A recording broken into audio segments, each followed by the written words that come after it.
மாநில மற்றும் மாவட்ட அளவில் கட்சி கட்டமைப்புகளை வலுப்படுத்த வேண்டும் என வலியுறுத்தியுள்ள ஐஜேகே பொதுச் செயலாளர் சண்முகம், அடுத்து வரும் தேர்தல்களை வலுவான கட்டமைப்புடன் எதிர்கொண்டு மாபெரும் வெற்றியடைய அனைத்து நிர்வாகிகளும் தொண்டர்களும் பாடுபட வேண்டும் என கேட்டுக் கொண்டுள்ளார்.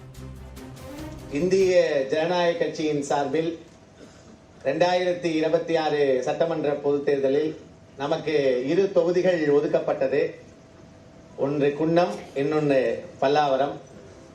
இந்த குன்னம் மற்றும் பல்லாவரம் இந்த 2 தொகுதிகளில் கண்டிப்பாக ஒரு தொகுதியாவது நாம் வென்றெடுக்க வேண்டும் என்ற முனைப்போடு நம்முடைய இந்திய ஜனநாயக கட்சியினுடைய நிறுவன தலைவர் டாக்டர் பாரிவேந்தர் ஐயா அவர்கள் இரவு பகல் பாராமல் ஒவ்வொரு நாளும் ஒவ்வொரு நிமிடமும் இன்னும் என்ன செய்தால், இன்னும் என்ன செயல்பாடுகளை அதிக அளவில் மேற்கொண்டால் நமக்கு வெற்றி கிடைக்கும் என்ற அந்த வழிவகைகளை எல்லாம் ஆராய்ந்து தொடர்ச்சியாக நம்முடைய நிர்வாகிகளுக்கு சொல்லிக் கொண்டே இருந்தார்.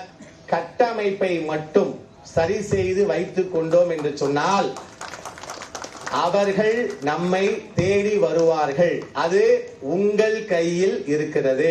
ஒவ்வொரு மாவட்ட தலைவர், செயலாளர், பொருளாளர் கையில் இருக்கிறது. தலைவர் அவர்கள் சொல்றார், இதை நீங்க ஸ்ட்ரக்சர் வச்சிருந்தீங்கன்னா தனிச்சு நிக்கலாம்னு ஐயா சொன்னார். அந்த ஸ்ட்ரக்சர் அதை உருவாக்கிட்டீங்கன்னா நாம தான் ராஜா. அப்ப நம்மள தேடி என்ன பண்ணுவாங்க, வருவாங்க. அந்த இதை உருவாக்க வேண்டிய பொறுப்பு உங்கள்கிட்ட இருக்கு.